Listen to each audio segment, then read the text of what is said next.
Hello दोस्तों, कैसे हैं आप सभी। उम्मीद है आप सभी अच्छे होंगे और अच्छे तरीके से आप लोग एग्ज़ाम की तैयारी में लगे होंगे। क्योंकि आप लोग को पता है कि एग्ज़ाम काफ़ी नज़दीकी है और इनके लिए तैयारी बहुत अच्छी होनी चाहिए। जब तक तैयारी अच्छी नहीं होगी तब तक आप अच्छे अंक नहीं ला सकते हैं। तो आइए हम सभी मिल कर के एक अच्छे तैयारी करें और अच्छे मार्क लाएँ। तो इनके लिए आज हम लोग हिस्ट्री के फर्स्ट चैप्टर के एमसीक्यू क्वेश्चनों को देखेंगे, जो कि एग्ज़ाम के लिए काफ़ी इंपॉर्टेंट है। अगर अभी तक हमारे चैनल में आप नए हैं तो इसके पहले आप चैनल को सब्सक्राइब कर लें और बेल आइकन को प्रेस करें, ताकि जब भी मैं वीडियो अपलोड करूं तो इसका सबसे पहले नोटिफिकेशन आप तक पहुंचे। तो आइए हम लोग जो चैप्टर फर्स्ट है आप लोग को फ्रांसीसी क्रांति, उससे हम लोग रिलेटेड प्रश्नों को देखेंगे। देखिए, जो फ्रांसीसी क्रांति है सबसे पहले 1789 में हुआ था। ठीक है, ये बेसिक है। उसमें जो वहाँ के शासक थे वो लुई 16वां था। लुई 16वां जो था एक समझिए कि इसको कमज़ोर शासक माना जाता था, क्योंकि ये जो थे अपने विवेक के आधार पर कोई भी फैसला नहीं ले सकता था। ये जो थी अपनी पत्नी जिसको बोलते थे, ठीक है, ऑस्ट्रिया की राजकुमारी थी, उनकी कठपुतली बन गया था। ठीक है, तो सबसे पहला जो हम लोग प्रश्न यहाँ पे देखेंगे कि बस्तिल का जो किला है वो किस शहर में स्थित था। ठीक है, यानी जो बस्तिल का किला था, जिसे जो फ्रांसीसी लोग थे उनको घृणा की नज़र से देखते थे। ठीक है, तो ये बस्तिल का किला कहाँ पे स्थित था, तो पेरिस में स्थित था। तो प्यारे बच्चों, जैसे यहाँ पर सही उत्तर हो जाएगा पेरिस। नेक्स्ट हम लोग देखेंगे। देखिए, नेक्स्ट प्रश्न है आपके पास में। ठीक है, कह रहा है बास्तिल के जेल से कुल कितने कैदी छुड़ा लिए गए थे। देखिए, जो बास्तिल था एक जेल था। ठीक है, तो वहाँ पे क्या था, फ्रांसीसी लोगों ने क्या किया था, इसमें हमला किया था और हमला करने के पश्चात क्या किया, इसको तोड़ दिया और वहाँ पे जो कैदी थे उसको छुड़ा करके ले गए थे। तो कुल 7 कैदियों को क्या था, छुड़ा करके ले गए थे। ठीक है, तो यहाँ पे आपका सही उत्तर हो जाएगा ऑप्शन नंबर सी, 7। ठीक है, हम लोग डेली प्रत्येक चैप्टर को देखेंगे। ठीक है, तो इस प्रकार से हम लोग एग्ज़ाम आते आते सारे जो चैप्टर है उसको अच्छे तरीके से देख लेंगे और इस प्रकार से हमारी तैयारी अच्छी हो जाएगी। ठीक है, तो देखिए, आज हम लोग चैप्टर फर्स्ट देख रहे हैं। नेक्स्ट है फ्रांस की क्रांति के समय किस राजवंश का शासन था। देखिए, अभी हमने जस्ट पहले बताया बच्चों कि जो फ्रांस की क्रांति थी जो 1789 में हुई थी। ठीक है, तो 1789 हुआ था, उसमें बुर्बो वंश जो था। ठीक है, बुर्बो वंश के जो शासक थे लुई 16वां, कौन थे, लुई 16वां, वो शासन कर रहे थे। तो यहाँ पे आपका जो सही उत्तर हो जाएगा बुर्बो वंश। ठीक है, नेक्स्ट ये लिब्रे, लिब्रे क्या था, तो फ्रांस की मुद्रा है। ठीक है, आप सब याद रखिएगा, फ्रांस की मुद्रा आपसे पूछा जाता है कई बार कि लिब्रे क्या था। तो जो लिब्रे था वो फ्रांस की मुद्रा था। ठीक है, नेक्स्ट देखते हैं। नेक्स्ट आपके पास प्रश्न में है, नेक्स्ट प्रश्न है आपके पास बच्चों कि फ्रांसीसी क्रांति के समय फ्रांस का राजा कौन था। लुई 16वां, लुई 14वां, लुई 16वां और लुई 17वां। चूँकि यहाँ पे लुई 11वां दिया हुआ है। ठीक है, तो हमने आप सभी को बताया कि जो फ्रांसीसी क्रांति था तो उसमें जो फ्रांस का राजा था वो लुई 16वां था। ठीक है, जो एक अयोग्य शासक था। तो यहाँ पे आपका करेक्ट आंसर हो जाएगा लुई 16वां। लुई 14वां जो था एक योग्य शासक था, उसने काफ़ी अच्छी तरह से शासन किया था। ठीक है, तो यहाँ पे आपका करेक्ट आंसर हो जाएगा लुई 16वां। नेक्स्ट हम लोग देख लेते हैं। नेक्स्ट प्रश्न है 5वां कि सम्राट लुई 16वां का विवाह किस देश की राजकुमारी से हुई थी। देखिए, जो लुई 16वां था उसका जो विवाह था ऑस्ट्रिया की एक राजकुमारी थी। ठीक है, जिसका नाम था एंटोइना। ठीक है, तो इसका विवाह हुआ था, तो कहाँ की वो थी, ऑस्ट्रेलिया की थी। ठीक है, इसी का ये जो था कठपुतली बना हुआ था। ठीक है, यानी जो लुई 16वां था वो ऑस्ट्रेलिया की जो राजकुमारी थी उसी की एक कठपुतली बना हुआ था, यानी उनके इशारों पर ये कार्य करते थे। चलिए, नेक्स्ट प्रश्न हम लोग देखते हैं बच्चों। तो नेक्स्ट प्रश्न है आपके पास में क्वेश्चन नंबर 6 में कह रहा है कि लुई 16वां के राज्यारोहण के समय राज्य की स्थिति कैसी थी। यानी जब लुई 16वां राज्याभिषेक कर रहे थे उसमें यहाँ की स्थिति कैसी थी। राजकोष खाली था, राजकोष भरा हुआ था, राजकोष आधा भरा हुआ था, इनमें से कोई नहीं।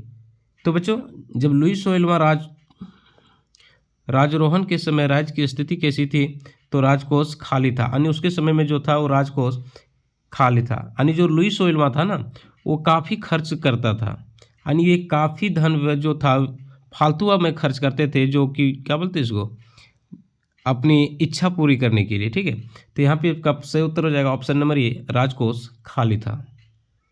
नेक्स्ट, वर्साई का महल किस शहर में स्थित था। देखिए, जो वर्साई की महल है वो किस शहर में स्थित था। वर्साई पेरिस, कान, इनमें से कोई नहीं। तो प्यारे बच्चों, आपका जो सही उत्तर हो जाएगा वर्साई का महल वर्साई में ही स्थित था। ठीक है।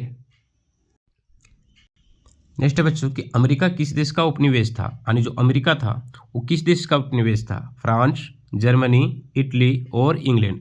तो अमेरिका किस देश का उपनिवेश था? इंग्लैंड का। तो करेक्ट आंसर हो जाएगा ऑप्शन नंबर डी। नेक्स्ट है आपको लिवरे किस देश की मुद्रा थी? देखिए अभी हमने जस्ट पहले बताया आप सभी को कि जो लिवरे था वो कहाँ की मुद्रा था? तो फ्रांस की मुद्रा था। ठीक है। तो करेक्ट आंसर हो जाएगा option number A, France. Next प्रश्न है बच्चों कि 18वीं सदी में फ्रांसीसी समाज कितने स्टेट्स में बटा हुआ था? यानी जो 18वीं सदी में था वो फ्रांसीसी समाज जो था वो कितने स्टेट्स में बटा हुआ था? तो आप लोग को पता है कि जो फ्रांसीसी समाज था वो 3 स्टेट में बटा हुआ था। ठीक है। फर्स्ट स्टेट में पादरी वर्ग था। ठीक है। सेकेंड स्टेट में कुलीन वर्ग था और थर्ड स्टेट में जो है किसान जो था, व्यापारी वगैरह, वे तीसरे स्टेट में थे। ठीक है। ये जो प्रथम 2 स्टेट थे उसको एक विशेष अधिकार प्राप्त था, चूँकि इनको क्या था कि टैक्स नहीं लगता था। बाकी जो थर्ड स्टेट के जो लोग थे उनको टैक्स अदा करना पड़ता था। ठीक है। तो जो फ्रांसीसी समाज था वो कितने स्टेट्स में बटे हुए थे? तो 3 स्टेट में। ठीक है। यानी कि 3 स्टेट में बटा हुआ था। तो यहाँ पे आपका सही उत्तर हो जाएगा। चलिए नेक्स्ट देखते हैं। कह रहा फ्रांसीसी समाज के कौन से लोग कर अदा करते थे? देखिए अभी हमने जस्ट पहले आप लोग को बताया कि जो फ्रांसीसी समाज के 2 स्टेट थे, पहले स्टेट और दूसरे स्टेट थे। ठीक है। वो कर अदा नहीं करते थे, जबकि जो तीसरे स्टेट के लोग थे वे कर देते थे। ठीक है। तो यहाँ पे आपका सही उत्तर हो जाएगा ऑप्शन नंबर सी, तीसरे स्टेट के लोग। तो तीसरे स्टेट में कौन कौन लोग थे? तो इनमें से जो अधिकतर थे वो किसान थे, इसके बाद छोटे छोटे व्यापारी वगैरह थे। ठीक है। तो यहाँ पे सही उत्तर हो जाएगा ऑप्शन नंबर सी, तीसरे स्टेट्स। ठीक है।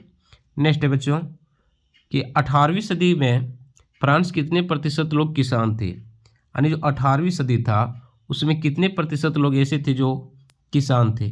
ठीक है। 40%, 70%, 90% और 95%। ठीक है। तो प्यारे बच्चों जो 18वीं सदी में था फ्रांस में और 90% ऐसे लोग थे जो किसान थे। ठीक है। तो यहाँ पे इसकी सही उत्तर हो जाएगा 90 सी। नेक्स्ट है 13 नंबर प्रश्न हम लोग देखते हैं। कह रहा है इनमें से कौन तृतीय स्टेट में शामिल नहीं था? पादरी वर्ग, बड़े व्यवसायी, वकील और नौकर। देखिए पादरी वर्ग जो था वो प्रथम स्टेट में शामिल था। ठीक है। तो यहाँ पे आपका करेक्ट आंसर हो जाएगा पहले ही कि पादरी वर्ग नहीं था। ठीक है। तो क्या पूछा है? नेगेटिव ही पूछा है कि स्टेट में शामिल नहीं था। बिल्कुल बच्चे, बड़े व्यवसायी भी थे, वकील भी थे और नौकर भी थे। तो यहाँ जो पादरी वर्ग था वो प्रथम स्टेट में शामिल थे, ना कि तीसरे स्टेट में। चलिए नेक्स्ट है कि निम्नलिखित में से किस वर्ग को कुछ विशेष अधिकार जन्मजात प्राप्त होते थे? है ना, यानी कि जन्म से ही इनको कुछ विशेष अधिकार प्राप्त हो जाते थे। तो प्रथम स्टेट और दूसरे जो स्टेट के लोग होते थे उनको जन्मजात कुछ विशेषाधिकार प्राप्त हो जाते थे, यानी कि उनको जो था कर नहीं देना पड़ता था। ठीक है। तो यहाँ पे आपका सही उत्तर हो जाएगा ऑप्शन नंबर सी। आप लोग सी के साथ जाइए, ए और बी दोनों। ठीक है। नेक्स्ट है बच्चों कह रहा है टाइड, यानी जो एक धार्मिक कर था। आपसे पूछा जाता है कि टाइड क्या था? तो एक धार्मिक कर दिया हुआ है को किसानों से वसूलने का अधिकार किसे था? देखिए जो टाइड था ना वो प्रथम स्टेट, द्वितीय स्टेट, ए और बी दोनों और सभी स्टेट्स। तो प्यारे बच्चों जो धार्मिक कर था वो प्रथम स्टेट को वसूलने का अधिकार था। ठीक है। जबकि जो द्वितीय स्टेट के लोग थे वो भी कर वसूलते थे लेकिन धार्मिक कर नहीं वसूलते थे। ठीक है। तो यहाँ पे सही उत्तर हो जाएगा ऑप्शन नंबर ए, प्रथम स्टेट के लोग। ठीक है। नेक्स्ट देखते हैं। नेक्स्ट बच्चों कि जो फ्रांस की मुद्रा लिवरे था, है ना, जो फ्रांस की मुद्रा लिवरे था उसे कब समाप्त कर दिया गया? 1792, 1794, 1796 और 1798। ठीक है। तो प्यारे बच्चों जो फ्रांस की मुद्रा लिवरे था उसको 1794 ईस्वी में क्या कर दिया? समाप्त कर दिया गया। ठीक है। नेक्स्ट है 17 नंबर क्वेश्चन। कह रहा है चर्च द्वारा वसूल किया जाने वाला टाइड कर कृषि उपज का कितना हिस्सा लिया जाता था? देखिए काफ़ी अच्छा प्रश्न है कि जो चर्च द्वारा लिया जाता था टैक्स, ठीक है, वो कृषि उपज का कुल कितना हिस्सा लिया जाता था? 1/4, 1/8, 1/10 एंड 1/20। ठीक है। तो प्यारे बच्चों इसका सही उत्तर हो जाएगा 1/10 हिस्सा। ठीक है। ऑप्शन नंबर सी इसका जो हो जाएगा करेक्ट आंसर हो जाएगा। नेक्स्ट है टाइल कर किसे अदा किया जाता था? यानी जो टाइल कर था वो किसे अदा किया जाता था? पादरी वर्ग, कुलीन वर्ग, सीधे राज को, इनमें से कोई नहीं। तो प्यारे बच्चों इसका सही उत्तर हो जाएगा ऑप्शन नंबर सी, जो टाइल कर था वो सीधे राइज को अदा किया जाता था। ठीक है, चलिए नेक्स्ट देखते हैं। 19 नंबर कह रहा है, एक अनाम चित्र में कुलीन व्यक्ति को मकड़ा से तुलना किया गया है।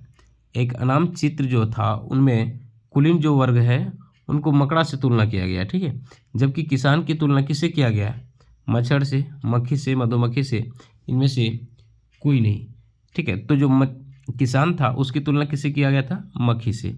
ठीक है, तो प्यारे बच्चों यहाँ पे इसका सही उत्तर हो जाएगा ऑप्शन नंबर बी, मक्खी।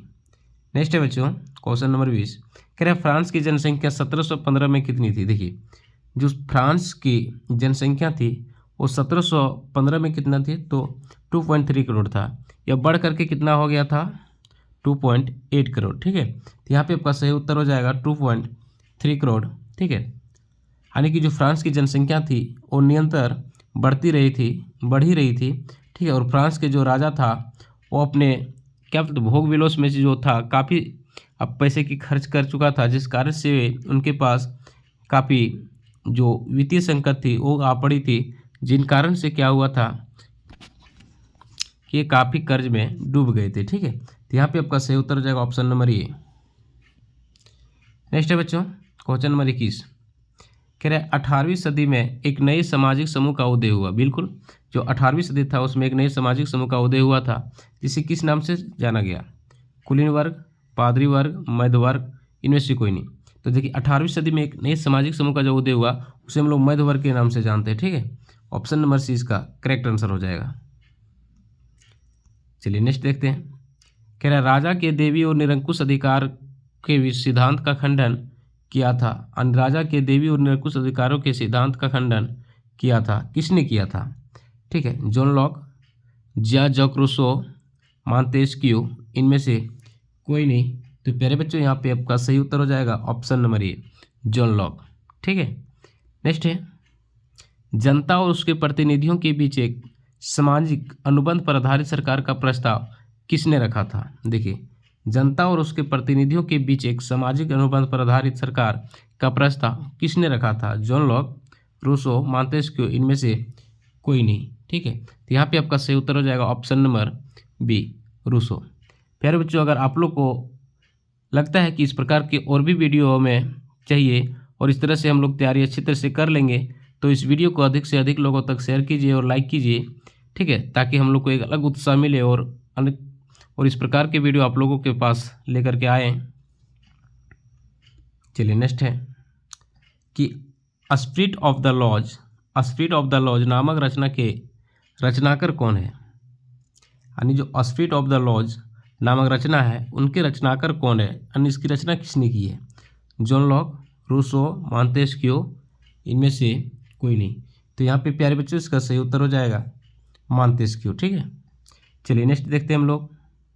कह रहे संयुक्त राज्य अमेरिका के कितने उपनिवेशों ने ब्रिटेन से खुद को आज़ाद घोषित कर दिया था?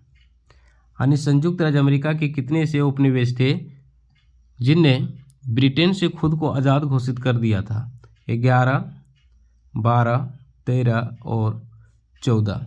ठीक है, तो प्यारे बच्चों यहाँ पे इसका सही उत्तर हो जाएगा option number C, 13। Next question number 26 देखते हैं। कह रहे फ्रांस की क्रांति के पूर्व स्टेट्स जनरल की अंतिम बैठक कब बुलाई गई थी? काफ़ी अच्छे प्रश्न है कि फ्रांस की क्रांति के पूर्व स्टेट जनरल की अंतिम बैठक कब बुलाई गई थी? 1600 में, 1608 में, 1614 में और 1624 में। ठीक है, तो प्यारे बच्चों इसका सही उत्तर हो जाएगा 1614 ईस्वी में। ठीक है, correct answer option number C. Next कह रहा है क्वेश्चन नंबर 27 कि लुई 16वां ने नए करों के प्रस्ताव के अनुमोदन के लिए, ठीक है, लुई 16वां ने नए करों के प्रस्ताव के अनुमोदन के लिए स्टेट जनरल की बैठक कब बुलाई थी? 5 मार्च 1789, 15 अप्रैल 1789, 5 मई 1789, 25 जून 1789। तो यहाँ पे आपका सही उत्तर हो जाएगा ऑप्शन नंबर सी। ठीक है, 5 मई 1789 ईस्वी को। ठीक है, चलिए नेक्स्ट देखते हैं हम लोग। नेक्स्ट है किस वर्ग ने, नेक्स्ट प्रश्न है निम्नलिखित में किसका प्रतिनिधि सभा की बैठक में प्रवेश वर्जित नहीं था? किसानों, औरतों, कारीगरों, वकीलों। तो औरतों को जो था वो प्रतिनिधि सभा में बैठक में भाग लेने का अधिकार नहीं था। ठीक है, तो यहाँ पे करेक्ट आंसर हो जाएगा ऑप्शन नंबर बी। नेक्स्ट है, तृतीय स्टेट का नेतृत्व किनके हाथों में था। देखिए, जो तीसरे स्टेट के लोग थे उनका नेतृत्व कौन कर रहे थे, मिराबियो, आबे सीए और बी दोनों, इनमें से कोई नहीं। ठीक है, तो प्यारे बच्चों जो तृतीय स्टेट के लोग थे, ठीक है, उनका नेतृत्व कौन कर रहा था, तो मिराबियो भी कर रहे थे और आबे सी, यानी कि इनका correct answer option number C हो जाएगा। नेक्स्ट कह रहा तृतीय स्टेट क्या है, शीर्षक से एक पंपलेट किसने लिखी। यानी तृतीय स्टेट क्या है, शीर्षक से एक पंपलेट किसने लिखी थी, मिराबियो, आबेसिए, रूसो और वाल्टेयर ने। ठीक है, तो तृतीय स्टेट क्या है, ये शीर्षक किसने लिखा था, आबेसिए ने लिखा था। ठीक है, तो करेक्ट आंसर हो जाएगा ऑप्शन नंबर बी। नेक्स्ट है बच्चों, फ्रांस कब संवैधानिक राजतंत्र बन गया। यानी जो फ्रांस था वो कब संवैधानिक राजतंत्र बन गया, 1789 में, 1790 में, 1791 में और 1792 में। ठीक है, तो जो फ्रांस था बाबू, ये संवैधानिक राजतंत्र कब बना, तो 1791 में बना। ठीक है, तो करेक्ट आंसर आपका हो जाएगा ऑप्शन नंबर सी। नेक्स्ट है, नेशनल असेंबली के चुनाव में मतदाता बनने की आवश्यक योग्यता क्या थी। देखिए, काफ़ी अच्छा प्रश्न है। जो नेशनल असेंबली था वहाँ के चुनाव में जो मतदाता था उसको बनने के लिए क्या आवश्यक योग्यता क्या थी, 25 वर्ष से अधिक आयु, बिल्कुल ये भी तो था। कम से कम 3 दिन की मजदूरी के बराबर कर चुकता था, ये भी था। पुरुष होना चाहिए, ये भी होना था, चूँकि महिलाओं को तो अधिकार ही था ही नहीं। तो क्या था, उपरोक्त सभी हो जाएगा। ठीक है, यानी ये सभी आवश्यक थी। यानी ऐसे पुरुष जो 25 वर्ष की आयु पर पूर्ण कर चुका हो, बिल्कुल। लेकिन वैसे सभी पुरुष नहीं थे जिनकी आयु 25 वर्ष हो चुका था। जो कम से कम 3 दिन की मजदूरी के बराबर कर चुकता करता हो वही दे सकता था। तीसरा कंडीशन था कि सिर्फ पुरुष ही दे सकता था, यानी महिलाएं इसमें भाग नहीं ले सकती थी। यहाँ पे आपका सही उत्तर हो जाएगा ऑप्शन नंबर डी। चलिए नेक्स्ट है, टूटी हुई जंजीर।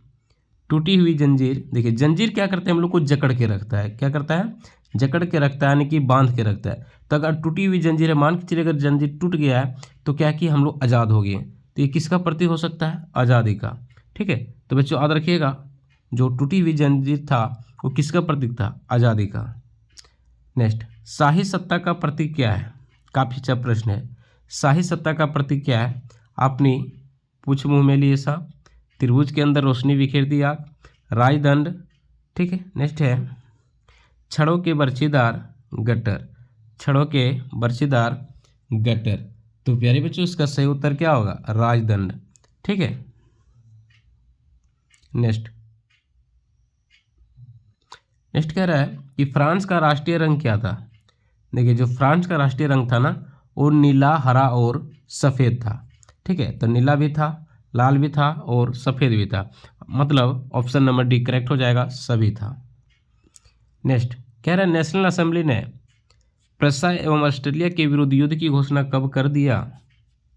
यानी नेशनल असेंबली ने प्रसा और ऑस्ट्रिया के विरुद्ध युद्ध की घोषणा कब किया, 1792, 1790, 1789 और अगला ऑप्शन है 1794। ठीक है, तो प्यारे बच्चों इसका सही उत्तर हो जाएगा 1789 में। नेक्स्ट प्रश्न है आपके पास में, रोजेट दी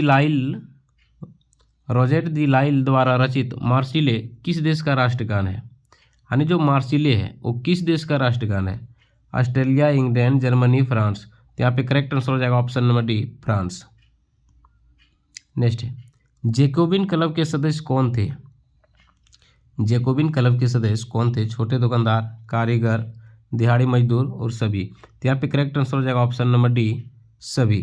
ठीक है, तो ये प्रश्न क्या 38 हो गया। हम लोग देखेंगे 39 में कह रहा है कि किस वर्ग ने गोदी कामगारों की तरह धारीदार लंबी पतलून पहनने का निर्णय किया था, कुलीन, पादरी, जैकोबिन और वकील। ठीक है, तो यहाँ पे आपका करेक्ट आंसर हो जाएगा मेरे अकॉर्डिंग जैकोबिन। ठीक है, यानी आप ये सही उत्तर हो जाएगा जैकोबिन। नेक्स्ट, फ्रांस में ब्रीचेस यानी घुटना कौन पहनते थे, कुलीन, पादरी, जैकोबिन, उपयुक्त सभी। करेक्ट आंसर हो जाएगा उपयुक्त सभी। नेक्स्ट, कॉन्वेंट क्या था? कॉन्वेंट क्या था? धार्मिक जीवन को समर्पित समूह की एक इमारत थी, धार्मिक जीवन को समर्पित एक मैदान था, राजनीतिक जीवन से संबंधित पुस्तक था, और इनमें से कोई नहीं।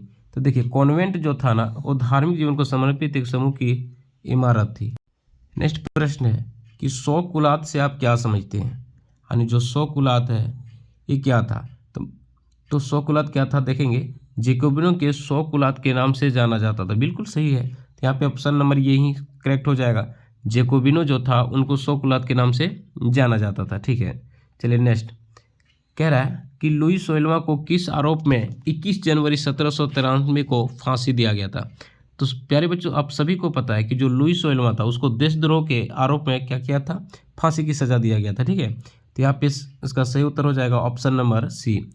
जबकि ये जिसकी कठपुतली था यानी कि अपनी पत्नी, उनको भी यही हाल हुआ था। ठीक है, उनको भी क्या हुआ? उनको भी देशद्रोह के आरोप में उनको भी सजा दिया गया था यानी फांसी दिया गया था। चलिए नेक्स्ट है, फ्रांस के इतिहास में किस कालखंड को आतंक का युग कहा जाता है? काफ़ी अच्छा प्रश्न है। यानी फ्रांस के किस कालखंड को आतंक का युग कहा जाता है? ठीक है, यानी कि जो फ्रांस में 1793 से 1795 का जो समय था, ठीक है, उनको क्या कहा गया था? तो आतंक का युग कहा गया है। आप सब याद रखिएगा, आतंक का युग। चलिए नेक्स्ट देखेंगे, गिलोटिन क्या था? देखिए गिलोटिन क्या था, तो एक पुस्तक का नाम था? बिल्कुल नहीं। खेती करने का मशीन था? ये भी नहीं था। सिर कलम करने का मशीन था? बिल्कुल। यानी गिलोटिन जो था एक आरे का मशीन था जो दो खंभे के बीच लगा हुआ था। जब किसी को सज़ा सुनाया जाता था इसमें उस व्यक्ति को चढ़ाया जाता था और इसके जो सर था उसको काट करके अलग कर दिया जाता था। ठीक है, तो इसका सही उत्तर हो जाएगा क्या?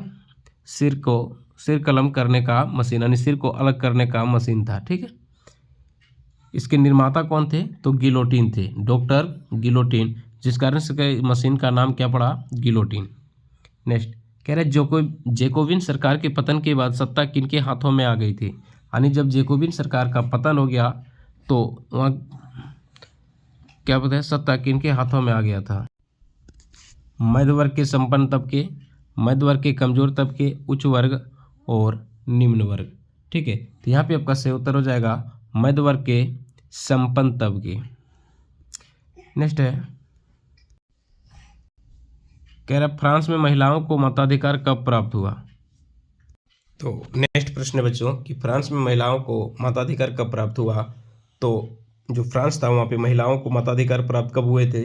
तो 1946 ईस्वी में। ठीक है, तो करेक्ट आंसर हो जाएगा ऑप्शन नंबर बी 1946। नेक्स्ट है प्रश्न 48, कह रहा ओलंप दे गुज को पुरुष एवं नागरिक अधिकार घोषणा पत्र का विरोध करने के कारण कब फांसी दिया गया था?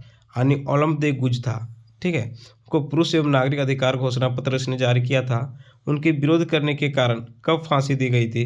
1793 में, 1794 में, 1795 में और 1796 में। ठीक है, तो इसको कब फांसी दिया गया था? 1793 ईस्वी में। करेक्ट आंसर हो जाएगा ऑप्शन नंबर ये 1793।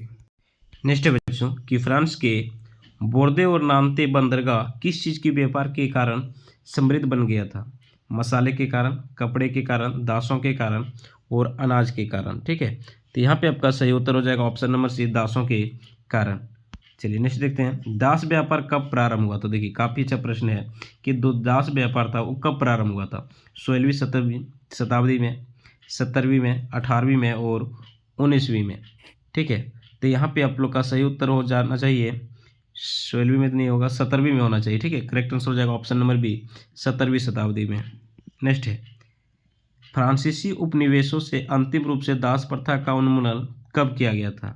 यानी जो फ्रांसीसी उपनिवेशों से अंतिम रूप से दास प्रथा का उन्मूलन कब किया गया था? 1840, 1848, 44 और 1846 में। ठीक है, तो यहाँ पे करेक्ट आंसर हो जाएगा ऑप्शन नंबर बी 1848 ईस्वी में। नेक्स्ट है क्वेश्चन नंबर 52, निग्रो शब्द किन के लिए इस्तेमाल किया जाता था? देखिए जो निग्रो शब्द था एक अपमानजनक शब्द था। ठीक है, जो अब नहीं किया जा रहा है। ये किसके लिए इस्तेमाल किया जाता था? तो एशिया की एक खास जनजाति के लिए किया जाता था, सहारा रेगिस्तान के दक्षिण में रहने वाले स्थानीय लोगों को, बिल्कुल करेक्ट आंसर हो जाएगा, यानी इसका सही उत्तर हो जाएगा ऑप्शन नंबर बी। चलिए नेक्स्ट है, नेपोलियन बोनापार्ट ने खुद को कब फ्रांस का सम्राट घोषित कर दिया था। देखिए, जो नेपोलियन बोनापार्ट थे उसने 1804 ईस्वी में क्या किया, अपने आप को सम्राट घोषित कर दिया। ठीक है, कहाँ का, तो फ्रांस का। तो प्यारे बच्चों, इसका जो सही उत्तर हो जाएगा ऑप्शन नंबर सी, 1804। नेक्स्ट कहला, देखिए वाटरलू का महत्वपूर्ण युद्ध तो कब हुआ था। वाटरलू का युद्ध 1815 ईस्वी में, जिसमें नेपोलियन की हार हुई थी। ठीक है, तो यहाँ पे सही उत्तर हो जाएगा ऑप्शन नंबर बी, 1815। ठीक है, इसी हार के बाद क्या हुआ कि जो नेपोलियन बोनापार्ट था उनका पतन स्टार्ट हुआ। नेक्स्ट 55 में कह रहा है, टीपू सुल्तान और राजा राम मोहन राय किस विदेश क्रांति से सबसे ज़्यादा प्रभावित थे। इंग्लैंड की क्रांति, रूस की क्रांति, अमेरिका की क्रांति और फ्रांस की क्रांति। ठीक है, तो प्यारे बच्चों आपका सही उत्तर हो जाएगा फ्रांस की क्रांति से। नेक्स्ट कह रहा है, नेक्स्ट प्रश्न है कि 1794 में कन्वेंशन द्वारा फ्रांसीसी उपनिवेशों से दास मुक्ति का कानून पारित करने के कितने वर्षों बाद नेपोलियन द्वारा दास प्रथा पुनः प्रारंभ कर दिया गया था। तो 10 वर्ष बाद के क्या कर दिया गया था, 10 वर्ष के बाद पुनः क्या कर दिया था, दास प्रथा लागू कर दिया था। ठीक है, यहाँ पे करेक्ट आंसर हो जाएगा ऑप्शन नंबर डी। नेक्स्ट कह रहा है कि औरत जन्मना स्वतंत्र है, औरत जन्मना स्वतंत्र है और अधिकारों में पुरुष के समान है। यह विचार पहली बार किसके घोषणा पत्र के माध्यम से रखा गया था। ओलंप दे गुज, रूसो, वाल्टेयर। यहाँ पे करेक्ट आंसर हो जाएगा ऑप्शन नंबर ए, ओलंप दे गुज। चलिए नेक्स्ट कह रहे, रोबेस्पियर को कब गिलोटिन पर चढ़ाया गया, यानी जो रोबेस्पियर था उसको कब गिलोटिन पर चढ़ा दिया गया। 1792, 93, 94 और 1795। ठीक है, तो यहाँ पे करेक्ट आंसर हो जाएगा 1794। नेक्स्ट है, फ्रांस में डेनो वाली स्त्री किस चीज़ का मानवीय रूप थी, यानी जो फ्रांस में डेनो वाली स्त्री थी वो किस चीज़ का मानवीय रूप थी। कानून की, प्रशासन की, शिक्षा की, इनमें से कोई नहीं। ठीक है, तो यहाँ पे जो सही उत्तर होना चाहिए कानून की। ठीक है, चलिए क्वेश्चन नंबर 60 देखते हैं। क्वेश्चन नंबर 60 है, दास स्वतंत्र होने के बाद किस प्रकार की टोपी पहनते थे। काफ़ी अच्छा प्रश्न है कि जो दास स्वतंत्र होने के बाद किस प्रकार की वे टोपी पहनते थे। तो वे लाल फ्रैजियन टोपी पहनते थे। ठीक है, करेक्ट आंसर हो जाएगा ऑप्शन नंबर सी। नेक्स्ट कह रहा है, 1790 के दशक में निर्मित संविधान के अनुसार किन्हें निष्क्रिय नागरिक कहा गया था, यानी जिसे मत देने का अधिकार नहीं था उसे क्या कहा गया था, निष्क्रिय नागरिक। तो यहाँ पे करेक्ट आंसर हो जाना चाहिए ऑप्शन नंबर सी, मतदान से वंचित पुरुष एवं महिलाओं को निष्क्रिय, और जिनको मत देने का अधिकार था उसको हम लोग सक्रिय नागरिक कहते थे। ठीक है, हम लोग नहीं, मतलब वहाँ फ्रांस में।